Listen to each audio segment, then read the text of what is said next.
Hi there everybody, here we have another quick tip video. This is going to be really nice and quick, hopefully. Basically this video is going to be about tinting, and it's something that I do quite often to help achieve the varying colours that you see on a person's skin. Now, you can use it for other situations as well, but I'm just going to talk about using it for skin tone here. And what is tinting? Well, it's a bit like doing a wash to change the colour that you've already put down underneath. That's what you'd do with oil paints. You would layer up different transparent layers of paint once the one underneath has dried in order to create these complex tones and shades. And the beauty of doing it that way is that you can, so basically what you do is you make all these sort of textures like I have here, drawing all these sort of complicated textures. Then afterwards you go over the area very gently with a colour, and the textures underneath stay there, but you've influenced the general tone of the area.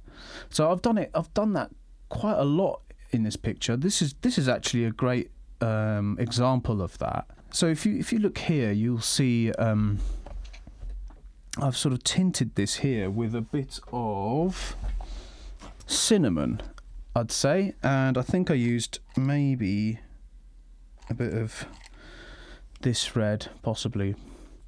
So how do you tint?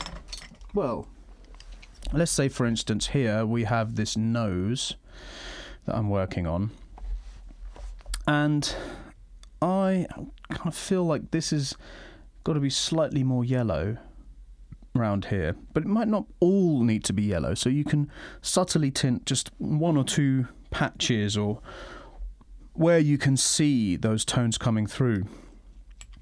So in order to make a slightly yellow tint on darker skin, I find this pencil in Polychromos to be brilliant. It's called green gold. Really nice. So this what I'm going to do right now is just very subtly add some subtle yellow tinting onto this. Now it might be hard to see, but this is the key to achieving the subtle tonal differences in somebody's skin. We're doing the textures here. We've done the textures, and we've been slowly layering that up.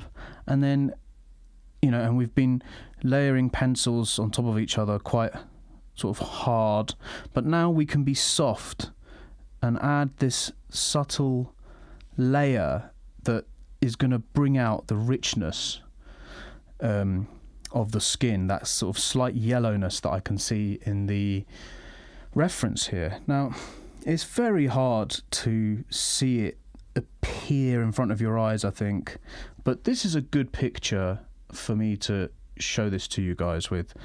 And one area on this picture, I'd say, that you can see it quite obviously is here on the cheek.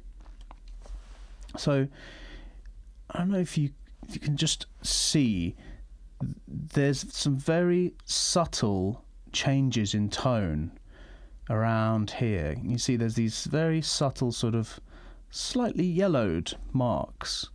You can see over here we have the kind of base tone that I applied here, but then eventually you can see that where I've added a very subtle tint, I think using green gold here, very subtly just added a thin layer over certain areas.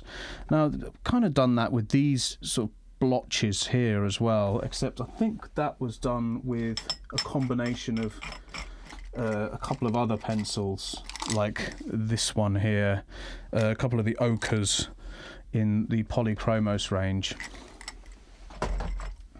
Now I prefer using Polychromos to do tinting because the Polychromos pencils are not as opaque as the Luminance pencils that I use.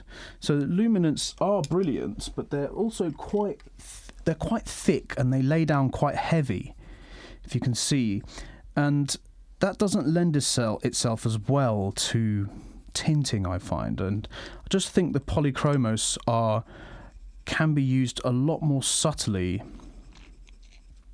than the Luminance, and they can be used in a more transparent way more easily. So I like to use Polychromos mostly when I'm tinting, but you can use Luminance as well. That doesn't mean you can't. It's just something I prefer. So yeah, if you can see, there's a little blotch here that I've used an ochre Polychromos to slowly bring out, and then I've been like, well, it's a bit yellow around the edges, so then I've very subtly added a bit of this green gold. And this is, after I've put these textures in, because we're slowly building up the warmth in these cheeks. And yeah, you can definitely see some of it here. And you can see a little bit here the way I've sort of added this sort of greyness where it's become soft on the edge here. So yeah, so it's important to have a go at doing this, because you need to be able to achieve the tones that you can see. And you can see on this cheek as well, I've done it. There's these very small little, subtle little changes to the colours. And you can also use it to create textures as well, very, very, very slightly showing little marks that you can see. So yeah, this is another great bit. These shadows here created through tinting as well, I'd say. So yeah, have a go at tinting on your next drawing if you can. It's quite an important thing to try and do, and use various colours to tint as well. You don't have to use one. You're trying to achieve a certain colour in patches of colour in different areas, so you can very subtly bring a colour in, like I am here. And it will take on the characteristics of the textures you've already put there underneath, but then give that little extra bit of tone that you're looking for without rubbing everything out and colouring really hard. So have a go at that, and I am going to be doing a tutorial hopefully this weekend as well. And yeah, hope you guys have lots of fun drawing, and I'll see you all very soon. Bye bye for now.